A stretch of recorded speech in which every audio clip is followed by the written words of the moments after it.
김성환의 시사야는 청취자 여러분의 참여를 기다립니다. 문자 샵 9730으로 여러분의 의견 보내주세요.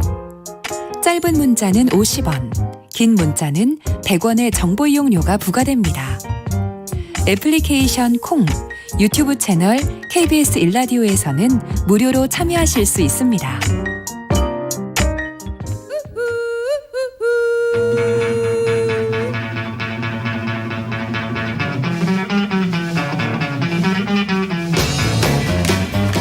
정치인의 눈으로 여의도 국회의 움직임을 통찰력 있게 꿰뚫어보는 시간입니다. 여의도 인사이트, 줄여서 여의도 인싸인데요.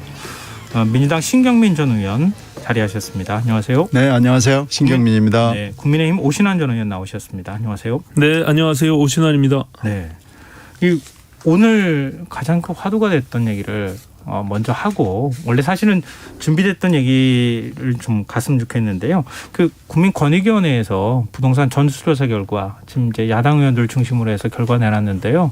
두 분 어떻게 보셨는지 말씀을 좀 듣고 싶습니다. 이 신경민 전 의원께서 말씀하실래요? 아니, 우리 집 일이 아닌데. 아, 그래요? 그러면 오신환 전 의원께서 말씀해 주시죠. 아니, 그 집에도 일이 있었잖아요. 공교롭게도 지금 민주당의 의혹을 받았던 12명과 동일한 12명을 지금 지명됐는데요.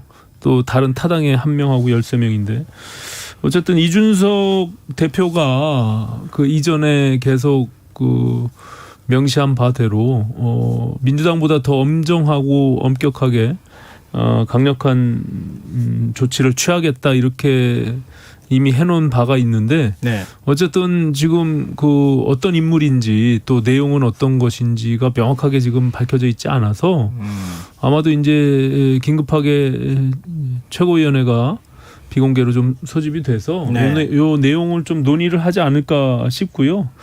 이게 꼭 그 내용이 굉장히 중요한 부분이잖아요. 그리고 특히 이제 민주당도 출당 공고를 했지만 지금 네네. 뭐 제대로 12명 전체가 사실상 출당이 되어 있는 상황은 아니잖아요. 2명의 비례대표는 지금 탈당 공고를 했는데 이제 출당이 된 거죠. 2명은. 그래서 네.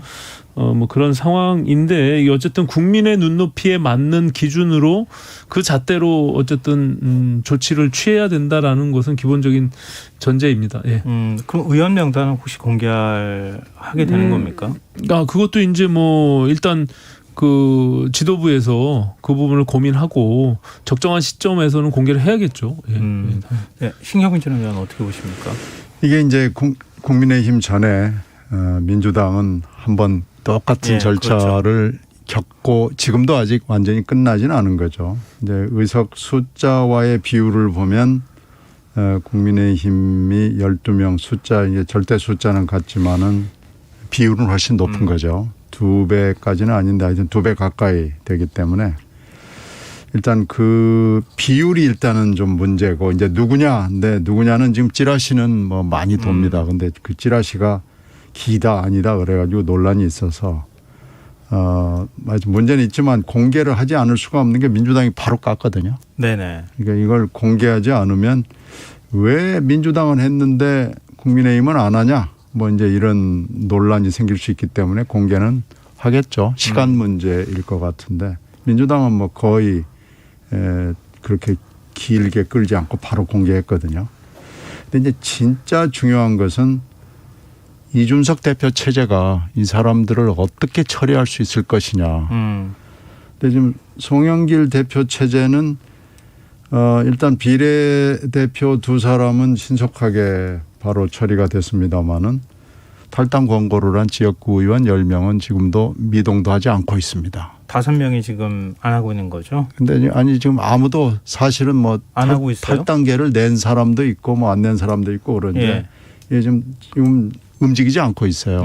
그래서 권고기 때문에 징계위원회를 거친 게 아니고요. 권고기 때문에 사실은 이 강제력이라고 그럴까? 뭐 집행력이라고 그럴까? 이런 건 없는 상황이거든요. 지금 이 상황에 머물러 있는 거고요. 이제 문제는 이준석 대표 체제가 공개 등등등 앞으로의 그 과정을 제대로 할 수 있을 것이냐에 이 문제에 향배가 달려 있을 겁니다. 근데 이제 한쪽에서는 약속한 대로 해야 한다라는 의견이 있겠지만 또 한쪽에서는 이게 이제 가만히 있지 않을 거 아니겠어요. 네. 더군다나 캠프에 소속된 사람들은 왜 우리 캠프만 갖고 그러냐 뭐 이렇게 될 거거든요. 이건 뭐 그렇게 갈 거예요. 그래서 결국은 밀당이 시작이 될 거고 이렇게 되면 글쎄요. 만약에 이 대표가 약속을 한 대로 한다면은 리더십을 세우는 계기가 되겠죠.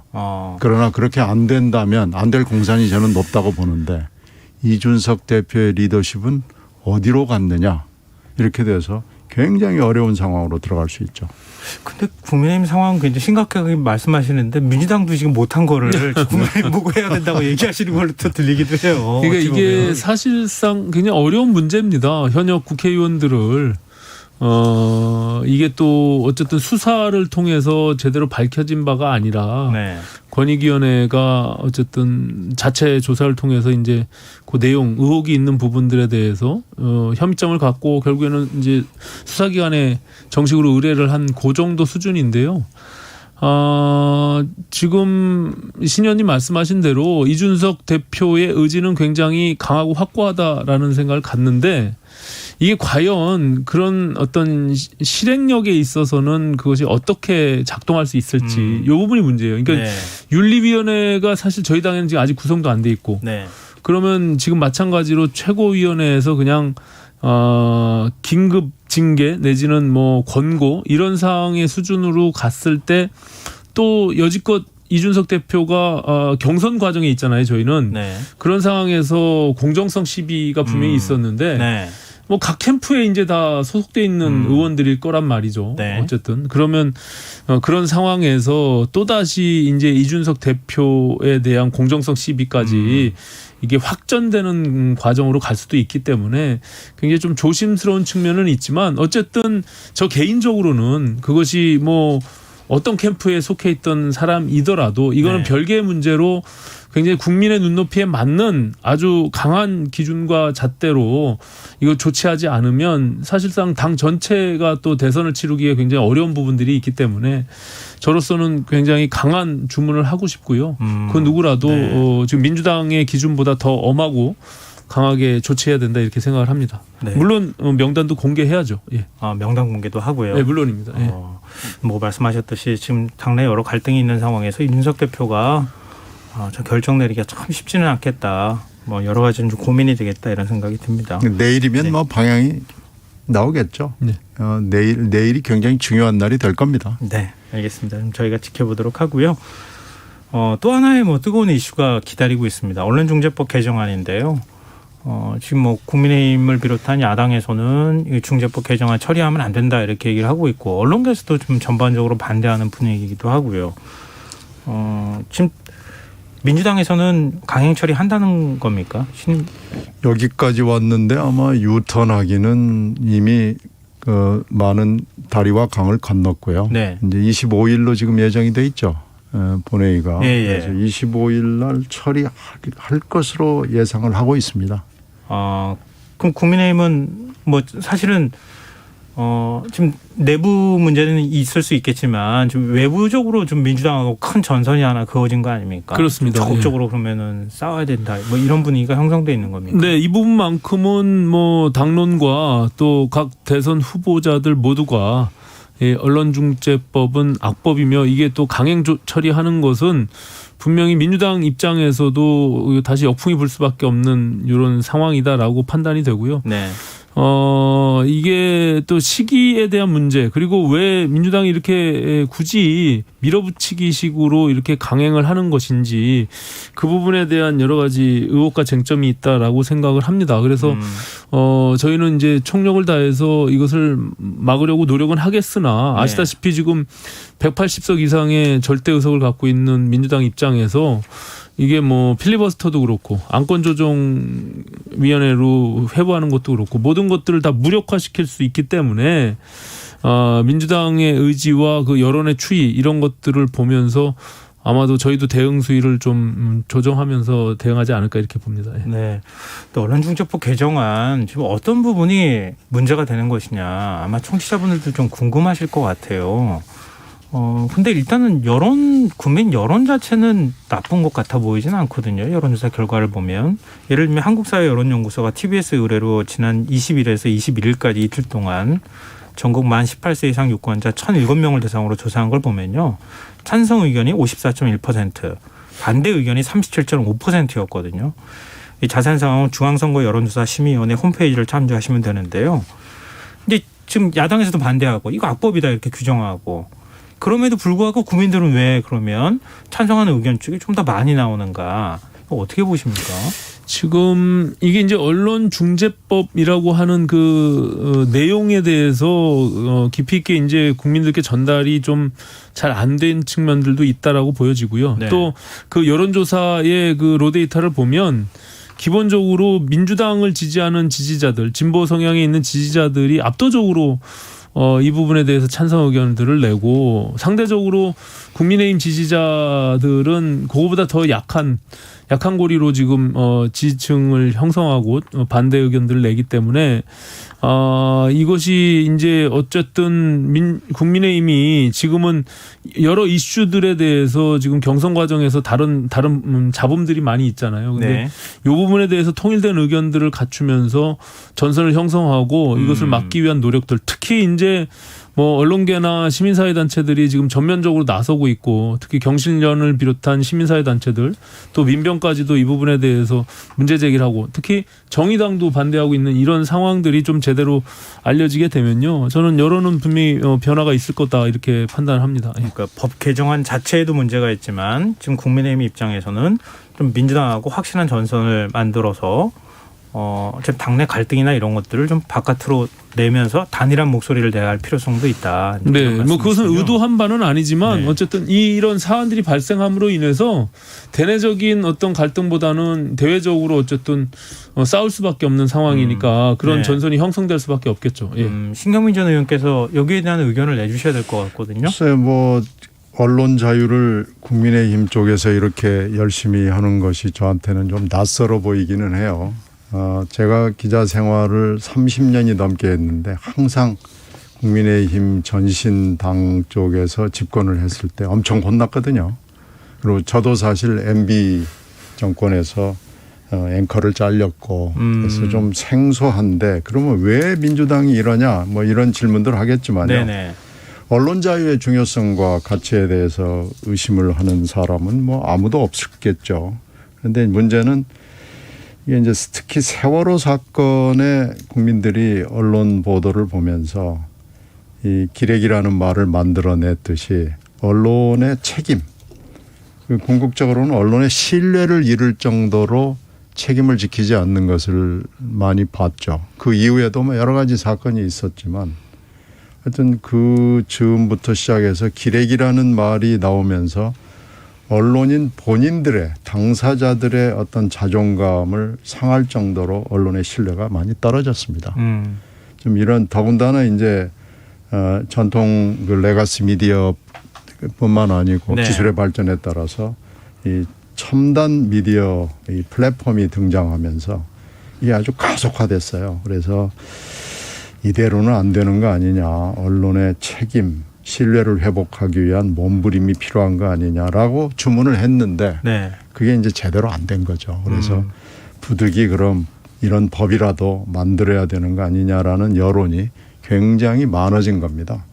그래서 이 여론에 어떻게 보면 민주당이 부응을 하면서 언론 자유를 침해하는 것이 아니냐라고 이제 비난을 받게 된 거죠.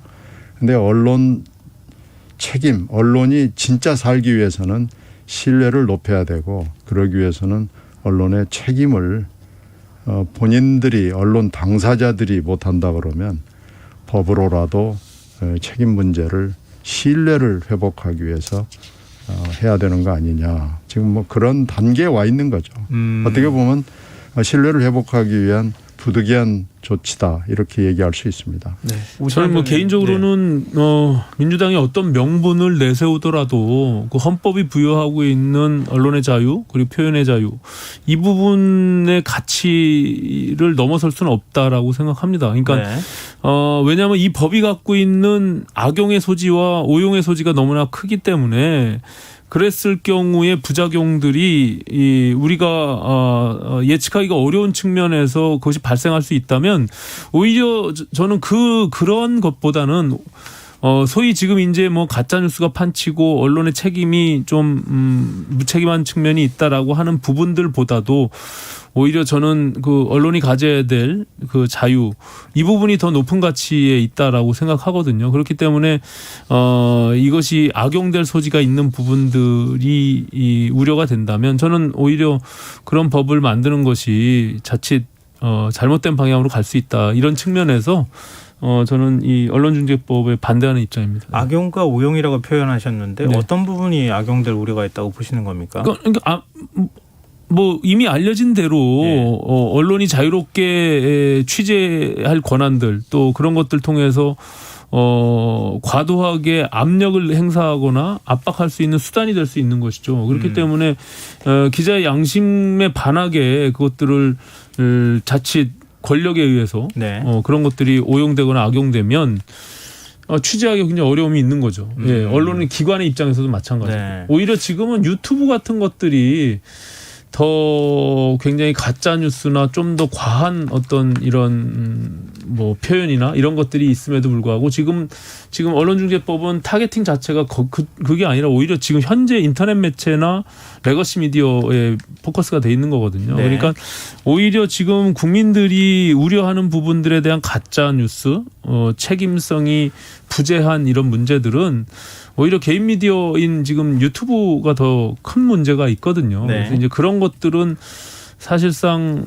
뭐 어떤 지금 현재의 우리 이 나라가 취하고 있는 지난번 토론에서도 한번 말씀드렸지만 명예훼손이나 아니면 뭐 그런 여러 가지 절차를 통해서 또 회복될 수 있는 부분들이 분명히 있거든요. 네네. 그래서 충분히 지금의 제도 속에서도 할 수 있는 부분들을 활용하고 지금 이렇게 과하게 어찌 보면은 좀 압박이 될 수 있는 이런 부분들은 굉장히 좀 신중해야 된다. 그것이 기본적으로 뭐 다른 뭐 진보 정당이거나 아니면 시민단체에서도 우려하는 바를 표하는 거죠. 예. 네. 이 주제만 저희가 계속 얘기할 수는 네. 없는데요. 일단 신경민 전 의원 말씀을 좀 듣고 그래서 다른 주제로 넘어갔으면 논의 좋겠는데요. 과정에서 금방 오 의원이 얘기하는 우려는 예. 반영이 됐다고 생각합니다. 그러니까 두 가지인 것 같아요. 네. 그러니까 애초에 이제 뭐 예를 들면은 힘 있는 사람, 돈 가진 사람이 이런 제도를 악용하면 어떻게 하느냐 이제 이런 우려나 여러 우려가 나왔는데 그 우려를 일단 개정안에 반영을 해서 네, 그 민주당에서 우려, 네, 그 상당 우려가- 부분 네, 없애버리는 작업을 했는데 역으로 또 예.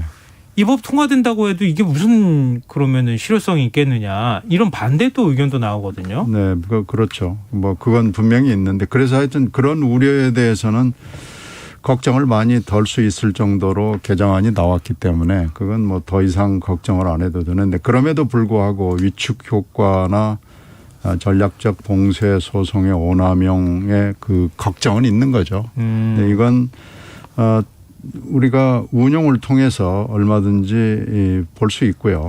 지금 언론의 신뢰는 존립을 위태롭게 할 정도로 신뢰가 떨어져 있습니다. 네. 그래서 분명히 이 신뢰를 높이고 책임을 증강을 높여주는 쪽으로 이게 갈 수 있을 걸로 저희들은 봅니다. 그래서 이 법을 무작정 반대하는 것은 지금 현재 대선 국면이기 때문에 그렇지만 이 대선 국면에 이 법은 이 말하자면 통과가 돼서 운영되지 않습니다. 그러니까 그것은 반대를 위한 반대이기 때문에 그건 명분이 없고요.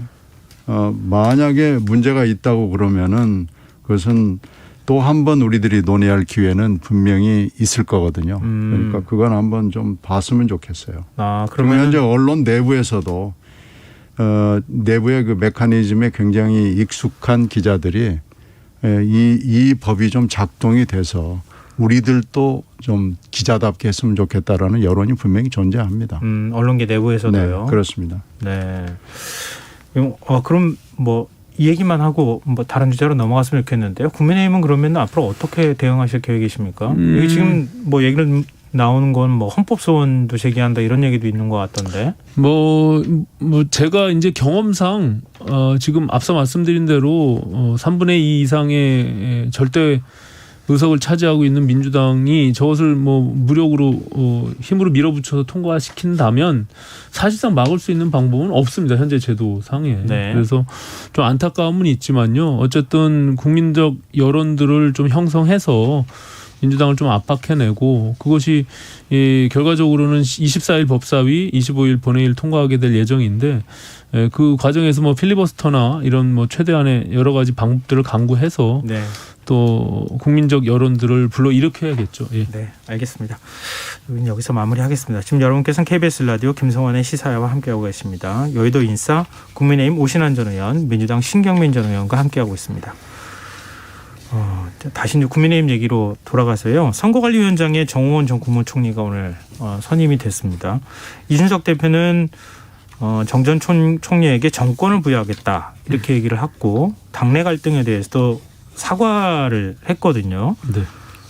그 전에 뭐 사실은 비대위 체제로 넘어간다 아니다 뭐 윤석열 전 검찰총장 측 캠프 측하고 상당히 갈등이 있었는데 국민의힘 내용은 좀 어느 정도 봉합됐다고 봐야 됩니까? 일단은 뭐 캠프 측과 특정 캠프와 이준석 대표와의 대립 구도는 뭐 일정 정도 정리가 됐다라고 보고요. 예. 특히 오늘 뭐 이준석 대표가 그간의 여러 가지 갈등이나 내용에 대해서 국민들께 사과하고 또 정홍원 전 총리를 이제 공천심사위원장으로 이제 임명 내정을 한 거죠. 예, 공천관리위원장으로. 네. 그런 과정 속에서 다소 굉장히 이제 안정감을 되찾았다라는 측면들이 있고요. 다만 지금 윤석열 캠프 측에서 자꾸 이렇게 연달아 자꾸 실수가 이렇게 유발되는 부분들에 대해서는 여전히 조금 여진이 남아있는 측면들은 있습니다. 그래서 이것이 계속 반복적으로 일어나고 있는 그 이유에 대해서 우리가 좀 들여다볼 필요도 있고 특히 오늘 유승민 후보가 이 부분이 계속 지속된다면 당대표를 흔드는 의도 자체 그리고 그 속에서 결국엔 정권 교체를 열망하는 대다수의 국민들과 당원들의 뜻을 배반하는 행위다. 라는 경고의 기자회견을 했기 때문에 네. 향후 이제 윤석열 캠프 측의 반응이나 이런 것들을 좀 지켜봐야 될 필요가 있을 것 같습니다. 네. 지금 명확하게 말씀 안 해주셨는데 갈등이 그냥 싹 어느 순간 사라지기는 어렵잖아요. 좀 잠복해 있다가 좀 나왔다가 이런 일이 반복되고 있는 것 같은데 신경민 전 의원은 어떻게 보고 계십니까? 옆에서 보기에는 윤 캠프 내부에 하여튼 이 대표가 못마땅하다라는 기류는 분명히 읽혀요. 벌써 짧은 시간 동안에 3번이나 파동이 있었잖아요. 탄핵 발언 그리고 물론 일요신문 보도기는 하지만 비대위 그리고 민특보의 발언. 민영삼 특보. 네, 이렇게 3개가 연달아서 이 대표는 좀 나가줬으면 좋겠다라는 얘기를 한 거 아니겠어요? 이 정도 되면 윤 캠프의 분위기는 뭐 불을 보듯 뻔한 거죠. 하여튼 마음에 안 든다는 거죠. 이 대표는 좀 어디 다른 데로 좀 갔으면 좋겠다라는 얘기를 어디로 갈 때는 지금 민주당이 얘기를 해준 거 아니겠어요? 좀 가줬으면 좋겠다라는 것이 윤 캠프 안에서는 공공연하게 얘기가 되는 것임이 분명하고 뭐 두 사람이 윤 후보나 이 대표가 뭐 말로 뭐 아직 봉합됐다 어쩌고 저쩌고 얘기해봐야 그게 뭐 될 리가 없죠. 말로 봉합될 것 같으면은 여기까지 왔을 리가 없고요. 이제 이준석 대표가 리더십을 발휘를 해서 잘 해야 될 텐데 그게 하루아침에 될 것 같지가 않습니다. 오신환 전 의원님이 이걸 좀 얘기해 주셨으면 좋겠는데요. 많은 분들이 궁금해하세요. 네. 도대체 왜 이렇게 싸우는 걸까? 그래서 윤석열 전 총장 측이 당의 주도권을 확보하기 위한 과정에서 이렇게 당대표하고 자연스럽게 충돌하는 거냐? 아니면 뭐 이른바 얘기 나오듯이 국민의힘 내부에서 이준석 대표가 유승민 후보를 밀어주게 하려고 하기 때문에 그러는 거냐?